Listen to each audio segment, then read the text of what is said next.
Alrighty, let's get in here and see if we can get a little chat going.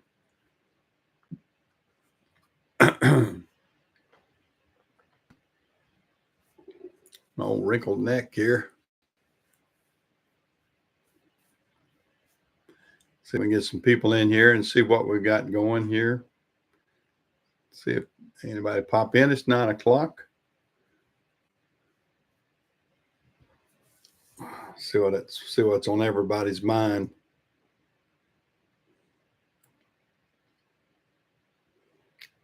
Been a messy week for me. Very messy week for me. This storm that came through, this Helene. Hey, Jamie. Yeah. Did you get any of the storm up your way? We had a terrific, not terrific, horrific storm down here. Yeah, we had some damage here. The biggest problem was all the power outages. We were without power for 2 days. Had to run on generator for 2 days, and of course we couldn't run. I don't have a whole house generator. At least don't have it hooked up that way. I guess I could, but we had to string some drop cords into the house to run the refrigerators and get the necessary lights and whatever. And it was a mess for 2 days down here, but we finally got it. We didn't have on our property too much damage. A little bit, a couple trees here and there, but it is what it is. Hey, James, how are you? But yeah, I was without internet and I was without anything for a couple days, and so it was aggravating. That's the main thing. It was an aggravating time. But just north of us, over up in Ralston County and on up in Lake Lure and a few other places, boy, it was terrible. Wiped out the town of Chimney Rock, little town of Chimney Rock. Man, it just wiped it out. The flood did. I don't know if y'all seen that on the news, but up there around Lake Lure where Dirty Dancing was filmed and everything, it just made a mess of the place up there. So there was a lot of damage in the mountains, more so than it was here. I mean, we got some residual effects from it because of all the flooding and everything, but it was a mess. I mean, a mess and a half. Yeah, I hear it is. The problem we had with power is they sent all of our power guys to Florida. And believe it or not, we had a group from Quebec, Canada, that actually fixed our power at our house. I mean, that's how strange things are. I mean, we had people coming down from Canada all the way to North Carolina to help fix power, because all the guys from North Carolina were in Florida because they knew about there was going to be damage down there. So they just sent them to Florida. And lo and behold, in their own backyard, we had damage.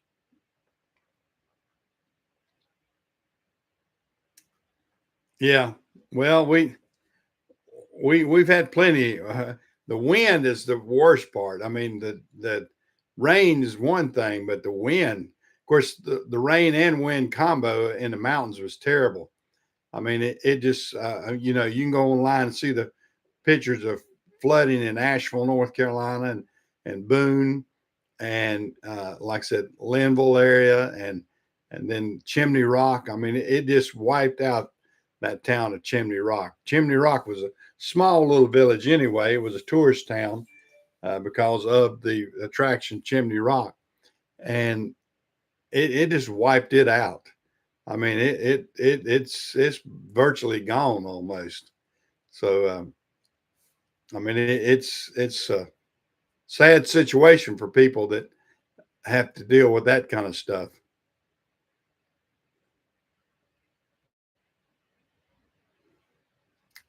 Well, and that's the problem, and I was telling my wife, I said the the thing about it was all these the tornado, we got the winds coming from the north, and it leaned our trees over, the ones that didn't knock up.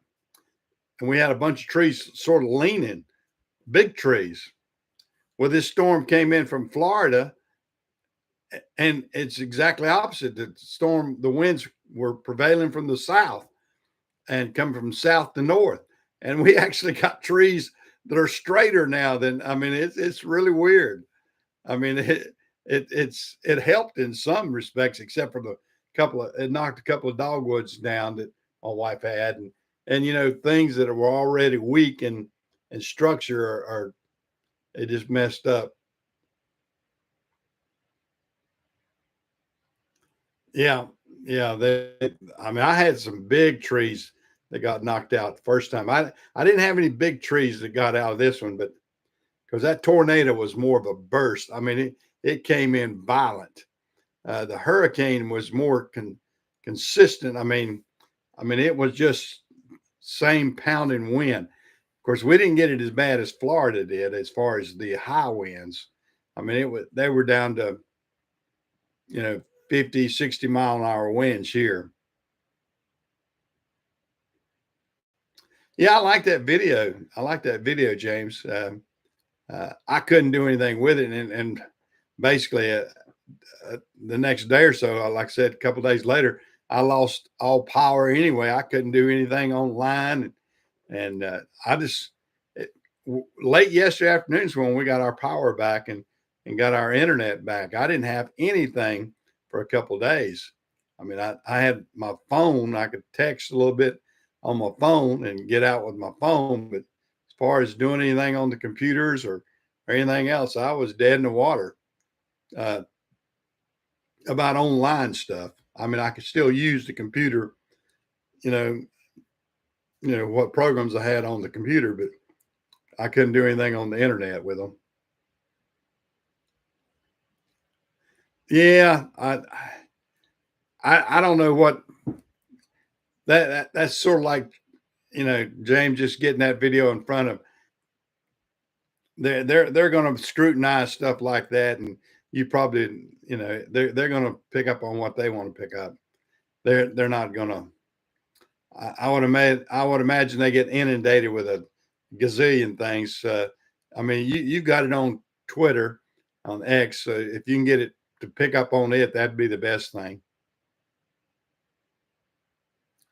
Dina's doing fine. Dina's doing fine, Joy. She's I had to. She uses a CPAC mechanism, and I had to definitely get the generator running so her CPAC, so she could use her CPAC, uh, overnight. So I was out making sure I had enough gas in the generator. Of course, the generator I got's a big. It's 12K on the output, so it does a pretty good bit. I mean, it'll pull my refrigerators and everything. It doesn't. I don't have it set up to pull my whole house. I mean, I'd need about 22K generator to do that, and I'm looking into that. Maybe get one of these Generacs that will come on automatically. Uh, yeah, that's what I'm going to look for, about getting a propane Generac and having one of those installed. Uh, those would be the thing for me to do, because I don't need to, at my age, I don't need to be hauling in gas and messing with that. It can be aggravating. Although my generator is a good generator, and it worked great. Like I said, I ran it for 2 days straight, and after I cranked it up, I didn't shut it off. I just kept pouring gas into it and filling it up. I spent about $70 just in gas for those 2 days. So it's not a cheap proposition to run a generator for several days. I can tell you that. So regular electricity is a lot cheaper if you get it back on, but having it was a lot better than not having. I can tell you that too. And that way we didn't lose anything as far as, you know, our vegetables and fruits and meat and every ice cream and everything we had in the refrigerator. We didn't have to throw anything out. So I was able to get that up and going and doing pretty good. We had a little bit of water damage here and there. Jim had some water damage at his house, and a tree fell at his house and almost took out his pickup. But other than that, we're okay. But there were a lot of trees down all over the place on power lines. I mean, it was pathetic. I mean, you'd go, every major road was usually had a tree. Oh, excuse me, I had to yawn there. But every major road had trees over them. I mean, you would go yesterday when I finally got out to go get something to eat and do some other things. You'd go in any road. I mean, it could be a major thoroughfare, and there'd be a big pine tree or a big oak tree that had fallen across the road, and you could see where people that took the saws and sawed them up, and or the crews or whatever. So there were some streets, roads, everything were covered with trees, and over the power lines. I mean, there were a lot of power poles that got knocked down and got snapped and everything. It looked like a war zone out here. I can tell you that it was not good. It's going to take a lot to clean up everything yet, but the main thing is I got power back on. Being without power is a detrimental thing because my well, I'm on well water, and I don't have water when I don't have power. And I mean, and when even with my generator, I didn't have mine set up to have water. I don't have it going to my well, so it definitely disrupts your lifestyle. I can tell you that. So I'm going to go ahead and make the investment. I don't know if I'll need it again or what, but we have ice storms every once in a while, and we have different kind of outages with power. So if that happens again, I want to breathe a sigh of relief and say, hey, let it come on and not worry about it. And I'm going to probably just go ahead and bite the bullet and get it. Good gracious. You've never lost power, James, and you live in Florida? That's something. Yeah. I've been here in North Carolina, and we've lost power. Gosh, I know since I've lived in this house, we probably have lost power at least 4 or 5 times. And, with Hugo, gosh, close to a week probably. And that was the worst. It was Hurricane Hugo.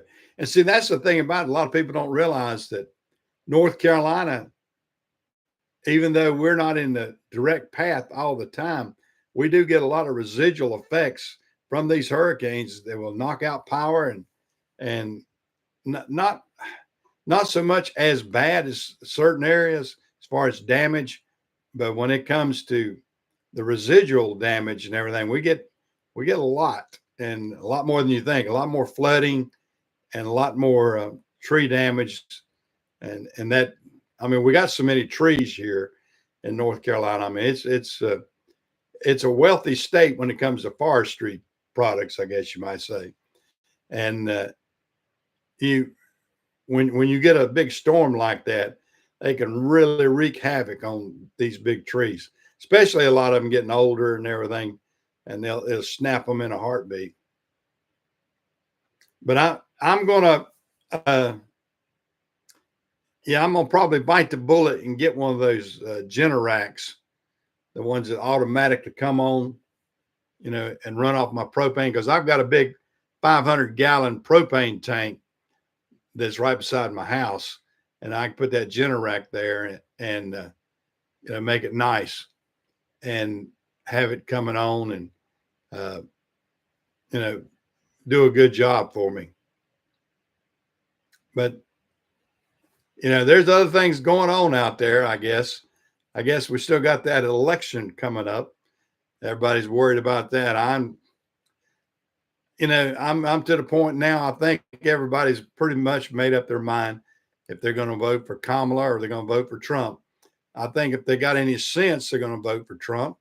I mean, who in their right mind wants the same policy that has disrupted everything with all this bathroom problem? We got, girls having to be subjected to boys in their bathrooms and playing in their sports and letting all these gays and transgender people control the narrative. That's the problem. I mean, I don't mind if a gay person wants to live their lifestyle, more power to them. I don't care. I don't care who you sleep with, but don't try to indoctrinate the next generation. That's what gets me. When you go in there and you feel like you can indoctrinate the next generation with with what I call your crazy ways of living, that's my opinion. I mean, I'm going to give you freedom to do that. I'm not going to say you can't do that, but I don't want you indoctrinating the next generation, telling them that's the normal. That is not normal. And if you feel like you're going to do that, then I have a problem.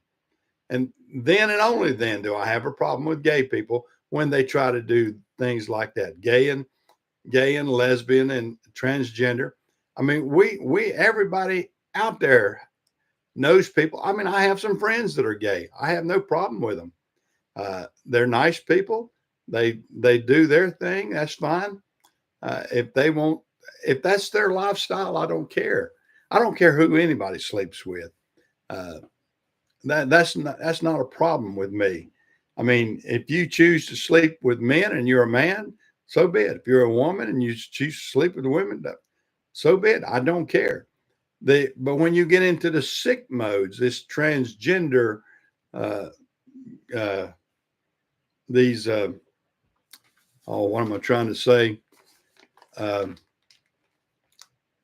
ones that put on the big shows, the cross dressers and everything that try to, there's a title for that. I can't even think of it now. They got so many titles though. But anyway, I just don't go for that. And I think most average people don't.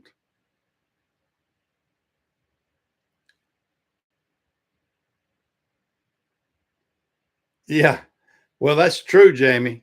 Yeah, yeah. I think the people in Alabama love Trump. And I don't know about how much they like Walsh. I mean, he hadn't even been a good governor. He's been he let the cities burn down. Minnesota burned down under his watch. They,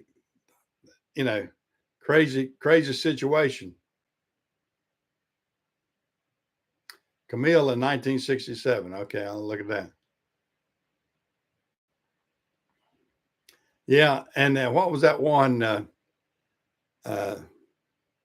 The one that hit the south end of Florida. That really did some damage too. But it went straight across Florida. Andy, I believe it was Hurricane Andy, because I remember Andy Capp was in the cartoon character. I remember them a lot of people making cartoons about Andy Capp and everything, but or Andrew, yeah. I think Hurricane Andrew was a bad one too, but it stayed in the southern part of Florida and didn't travel up, not like the others did. I don't think. Not that I remember. I can't remember all of those things, but there's been some bad ones over the years. I mean, there's, people keep saying they're getting worse and they're getting worse. The problem is, I mean, it's not a problem. The fact is, we've got better information now. I mean, we didn't have the weather or two major weather channels years ago. I mean, you were lucky to get a guy that would draw on a chalkboard and explain what was going to happen and everything. Now we've got great information, and you know it 24 hours a day. Uh, you know it with your phone. You can, you can pull up all kinds of information. And I think that's what makes it sound like it's more horrific than the others were back in the 50s and 60s. They were just as bad. It's just a fact that we weren't informed as good. And you got to look back about it too. Florida wasn't populated like it is now. I mean, you've got millions more in Florida than you had in the 50s and 60s. So the devastation sounds worse, but that's because the population is so much larger in that area. We have built homes right on the edge of danger and expect it not to get hurt. I mean, that's the thing about it. I mean, you're building homes right up against the seashore, and then when the sea gets violent, then you're blaming the weather. Well, that's ridiculous, but that's what we do. That's how we work as a society. I mean, you'll see people in mountain areas that they build on the highest, most dangerous looking cliff that they can, so they can get the best scene that they can see. And then when something happens to it, and they think it's a freak of nature, well, no, it's nature, and that's the problem.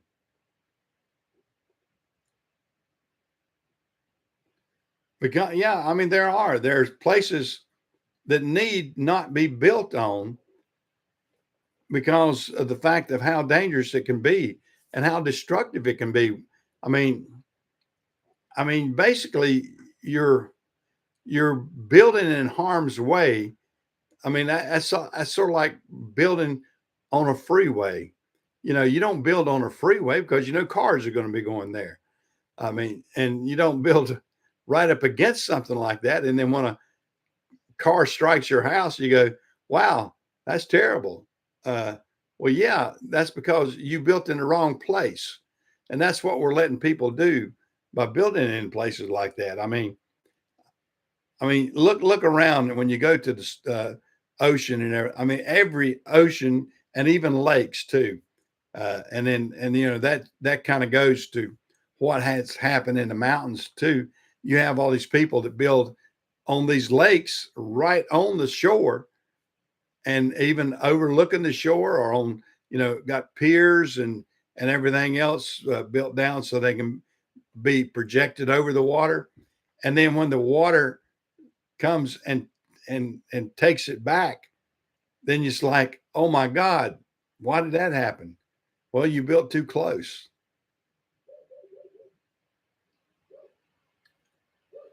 Well, and James, that's about what has happened. Look at all the insurance companies that are pulling out of Florida, and they won't even insure you if you're living in Florida. And there's a lot of them. I believe what is it, Kemper? Or one of them pulled completely out of Florida and pulled out of home insurance. They just had too many devastating losses and everything. And and you think about it too, the insurances can't hardly keep up in some cases when a home is gone up in value so much and everything is inflated up. And if your insurance policy hadn't kept up with it, then you're in bad shape and they're in bad shape because uh, it's going to cost way more to replace it. I mean, I know some of that firsthand just with this damage that we had here, and the damage they they estimated I had a door that was damaged downstairs uh, where the tree hit it, and it was a double door steel door, and they didn't even want to give me enough to buy the door, much less have the door replaced. I mean, that's how you get in some of these cases. I mean, they underestimated the cost of that door, and it's just a fact of life now that it's some of these things are hard to keep up with. And so, it's something we got to think about, and we definitely. I mean, I definitely had to. I've experienced a tornado that's done damage and a hurricane that's done damage on me this year. The hurricane wasn't as bad, other than it inconvenienced me for 2 days, but that's about it. Well, guys, I got to cut it short because Barbara has some things lined up for me to. We got to clean up here at the house uh, with all this mess of having to have drop cords all over the place, all that. I'm not gonna stay on here and belabor that for too long. So y'all get out, have a good time this next week. Hopefully the weather will be good and we won't have any issues. And I can see y'all bright and early next Sunday morning. Y'all take care, guys. See ya.